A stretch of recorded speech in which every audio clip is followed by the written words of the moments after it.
Yes. Igoti-inĩ inene rĩa Milimani Nairobi, ũrĩa warĩ abithaa wa gĩkĩro kĩa meja rũhonge-inĩ rwa mbirarũ Peter Mugure arũgamĩtio mbaũ-inĩ gũthomerwo kĩoho thutha wa igoti kuga nĩonekete na mahĩtia matatũ ma njũragano cia mũtumia wake Agnes Yombua hamwe na ciana ciao igĩrĩ, Shanice Mugure na Peter Mwaura Jr. Mĩaka 7 thutha wa ngero cia njũragano ici kuoneka itũra-inĩ rĩa Thingithũ na Nyuki kaunti-inĩ ya Laikipia, Mugure agĩeterera gũthomerwo kĩoho gĩake. Famĩlĩ ya Yombua onao nĩmekinyĩtie igoti-inĩ. You and I have walked step by step through this highly charged and emotive public criminal trial, right from PW1 to PW26 up to this very moment in time. I understand and fully appreciate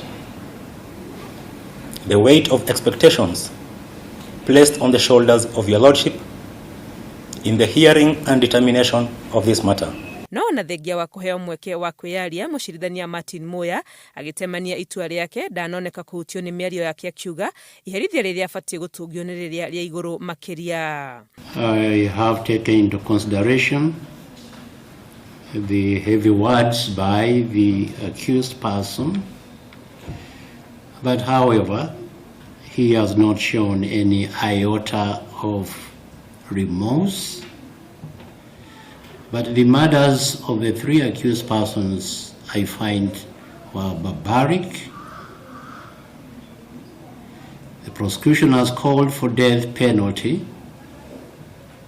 I am aware that the Muruatetu case has not made it illegal, but in the circumstances of this case, and in bearing in mind that time the accused person has been in custody, I sentence him to life imprisonment. In respect of the 3 counts, Negero cionekire mweri-inĩ wa 10 mwaka wa 2019 kũrĩa gũtuĩkaga ahenereirie mũtumia wake na ciana kuma Nairobi mathiĩ magacerera Laikipia Airbase kũrĩa arutagĩra wĩra, na ciumia 2 thutha ũcio mĩĩrĩ yao ĩkĩhithũrio ĩrĩ makũnia-inĩ ĩthikĩtwo tũburi-inĩ twa mũingĩ nja ya taũni ya Nanyuki. Kũringana na mwena wa thitango, Mugure oragĩire mũtumia wake hamwe na ciana ciake kambĩ-inĩ atanacoka kũmakua, na mũndũ mũrũme ũrĩa ũtuĩkaga nĩamũteithĩrĩirie gũthika mĩĩrĩ ĩno nĩacokire kũnyitwo na agĩcoka gũtuĩka mũira cira-inĩ ũyũ. Ngĩribotera Inooro TV rĩtũthekwa nĩ wa Ngui wa Mwangi.